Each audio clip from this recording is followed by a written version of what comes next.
Hello दोस्तों, नमस्कार। मैं आपका दोस्त अजीत कुमार स्वागत करता हूं आपके अपने YouTube channel learn with Ajit में। दोस्तों, मुझे उम्मीद है आप सभी लोग अच्छे होंगे, स्वस्थ होंगे। चलिए तो वीडियो को स्टार्ट करते हैं। तो आज का हमारा टॉपिक है, जैसा कि थंबनेल देखकर आपको पता लग ही गया हो कि हम किस टॉपिक के ऊपर बात कर रहे हैं। तो आज का हमारा जो क्वेश्चन है वो है कि भारत को सोने की चिड़िया क्यों कहा जाता था।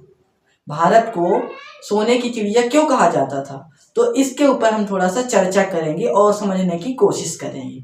चलिए स्टार्ट करते हैं।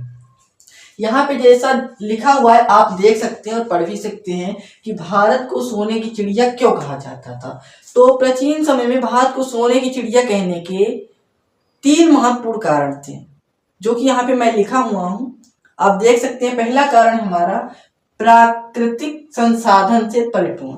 जो हमारा देश भारत था वह प्राकृतिक संसाधन से परिपूर्ण देश था। मतलब इसका मतलब होता प्राकृतिक संसाधन से परिपूर्ण का मतलब कि हमारी जो भारत की भूमि है वह उपजाऊ थी। किसके कारण? तो गंगा के मैदान, दोआब का क्षेत्र हुआ करता था। तो गंगा यमुना का मैदान हुआ करता था, जिसे दोआब के क्षेत्र के नाम से भी जानते हैं। तो इनकी वजह से जो हमारी भारत की भूमि थी वह उपजाऊ हुआ करती थी। और जो छोटा नागपुर का पठार है, छोटा नागपुर का पठार है जो हमारे भारत का, उसकी वजह से भी भारत की जो भूमि है उपजाऊ है। और दूसरा महत्वपूर्ण रीजन है वह है मानसून। भारत की मानसून जो है, भारत की जो मानसून है वह बहुत ही अच्छी है।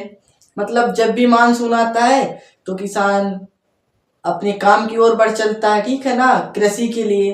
तो जो कृषि हमारी है वो निर्भर है किसमें? तो मानसून पर निर्भर है। कृषि डिपेंड है मानसून पर, ठीक है। जब कृषि मानसून पर डिपेंड होगी तो व्यापार एवं वाणिज्य में भी सहायता मिलेगी हमें।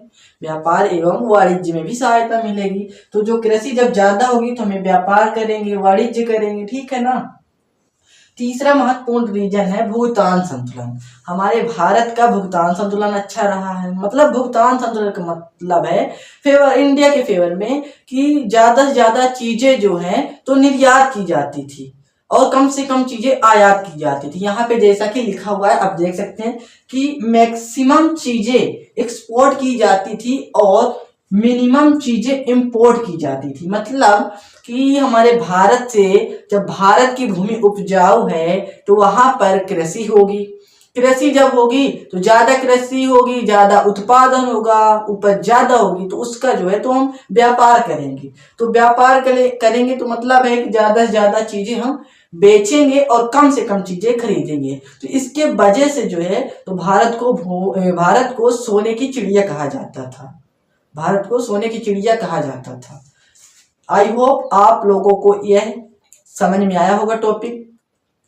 यदि आपको वीडियो अच्छा लगा, टॉपिक अच्छा समझ में आ गया, तो आप कमेंट कर सकते हैं और आप मेरा मनोबल बढ़ा सकते हैं। चलिए मिलते हैं नेक्स्ट वीडियो में, तब के लिए धन्यवाद। Thank you, thanks for watching. जय हिंद।